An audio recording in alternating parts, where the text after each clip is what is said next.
بسم اللہ الرحمن الرحیم۔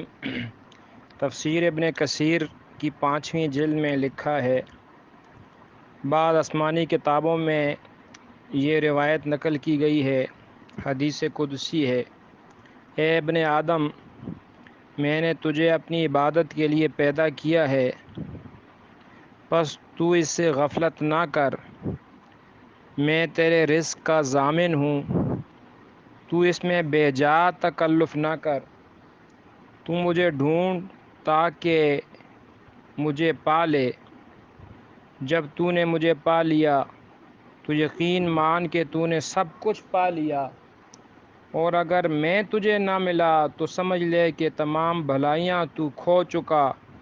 سن، تمام چیزوں سے زیادہ محبت تیرے دل میں میری ہونی چاہیے۔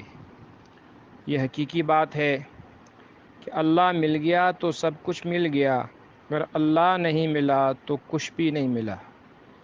بڑا مشہور واقعہ ہے محمود اور ایاز کا۔ محمود بادشاہ کے زمانے میں اس کا ایک غلام تھا جس کا نام ایاز تھا۔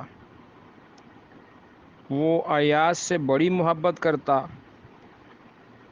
اس کا رویہ دیکھ کر دوسرے وزیر اس سے جلتے تھے کہ یہ محمود جتنی توجہ ایاز کو دیتا ہے اتنا ہمیں نہیں دیتا۔ تو ایک دن محمود نے امتحان کے طور پر سب وزیروں کو بلایا، ایاز کو بھی بلایا، اور ان وزیروں پر یہ ظاہر کرنے کے لیے کہ تمہیں کیا معلوم کہ ایاز کا مقام کیا ہے۔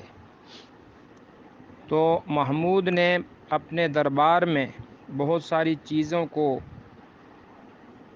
رکھ دیا، ہیرے جواہرات، سونا چاندی، مختلف چیزیں، اور اعلان کیا کہ جو آدمی جس چیز پر ہاتھ رکھ لے گا وہ چیز اسی کی ہو جائے گی۔ تو کسی نے کیا اٹھایا، کسی نے کیا اٹھایا، ایاز نے آ کر بادشاہ کے سر پر ہاتھ رکھ لیا، محمود کے سر پر۔ اب سارے اس کے ساتھ مذاق کرنے لگے کہ دیکھو یہ کتنا بیوقوف ہے، بادشاہ نے اعلان کیا ہے کہ اپنی پسند کی چیز اٹھاؤ اور اس نے بادشاہ کے سر پر ہاتھ رکھا۔ بادشاہ نے کہا ایاز تم بھی جا کر کوئی چیز لے لو۔ تو اس نے کہا بادشاہ بس میں نے آپ پر ہاتھ رکھا، آپ مجھے مل گئے، مجھے سب کچھ مل گیا، اور اگر آپ مجھے نہیں ملے تو مجھے کچھ بھی نہیں ملا۔ یہ لوگ کل کو پھر آپ کے محتاج ہوں گے، آپ سے مانگیں گے، اس لیے میں نے آپ کو اختیار کر لیا۔ اللہ ہمیں یہ کیفیت نصیب